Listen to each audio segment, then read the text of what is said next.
markii hore jiingad waxa siri waxa ku soo dhacay masfac miya waxa la yaabaa shimbirka maadaama uu yahay shimbir hawada gala diyaarad joog hoos ku socotay ka soo dhacda siri xaafadan waxa maanta lagu arkay arin aad u la yaab badan ayadoo hadal hayn badan ay ka dhalisay arrinkani xaafadan oo ku taala degmada Cadaad ee gobolka Galgaduud siday noo sheegeen qoyskan oo aan maanta soo booqanay shimbir ay sheegay in xilli habeen ah saqdhex gurigooda ku soo dhacay ayaa hadal hayn xoog ka dhaliyay xaafadan wuxuu noqday shimbir aan marnaba la garanayn meesha uu ka yimid iyo cidda halkan keentay asayeeshe Ilyas oo ah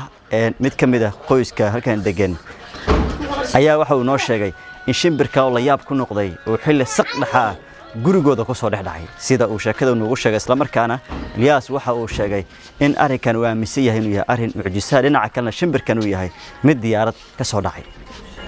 magacay waa Ilyas Maxamed Aadan waxa la yaabaan inuu guriga habeen hore ku soo dhacay muddo 15 bari waa yaabalka waa xilli 10 saac habeenimo waxa waa shimbir guriga markay dadkiis arkay shimbir dhex taagay markii hore jiingad waxa siri waxa ku soo dhacay masfac miya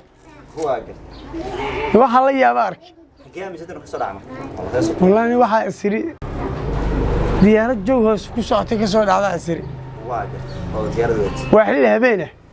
shimbirka habeenna ma socdo hawadana ma galo qof markay soo tuuri karo soo jeeday saacadaasna ma leh waa xilliga salaad subax adig koobaad waa dhowr siyaabadoon waa u fahmay qofku waa bini'aadin waa mar waa shaki kara wuxuu sidii kara shimbir lagu soo tuuramiya mar waa sidii kartaa shimbir kamera ku xiramiya oo diyaar soo rid mar waa musiibo ilaahay xageeda ka socoto rabbaaniya waa waxa saxaafadda la wadaagayo bulshada raacada tusay inta saxaafadda la wadaagin wax yaqaan oo ka soo jawaabo waa wali ma aragay googlaha sawira ka qaaday googlaha wadii shimbirkan wuxuu ii sheegay Australia dhulkan laga helo America dhulkaas shimbirka ma fiirsan inuu qalab ku xiran yahay waxan far waa baara kamera ka baara waa ka waay maadaama kamerada ay ka waay wax madaxa gali waayeen ay noqon weyday shimbirkan wax Soomaaliya keenay Soomaaliya laga aqoon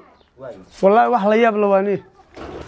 shimbirkan waxa uu baaqa ummadda inay ka soo jawaabaan wuxuu yahay wixii meel ku ogba in soo raasada noloshiisa ka fikiraan ma fahamtay shimbirka dadweynahan iskugu soo baxeen ee xaafadan hadal haynta xoog ka dhaliyay waa shimbirkan oo horay dadkan ka wareysanaa xaafadan iyo dadweyne kala duwan oo goobtan yimid noo sheegeen inay hore u arkeen waxaan loo arkaa shimbirkan uu yahay mid ka yimid goobo kale oo aan la garanayn balse reerkani ay baadi goobayaan shimbirkani iyo waliba halka uu ka yimid sar iyo raadna ilaa xilligan la garanayo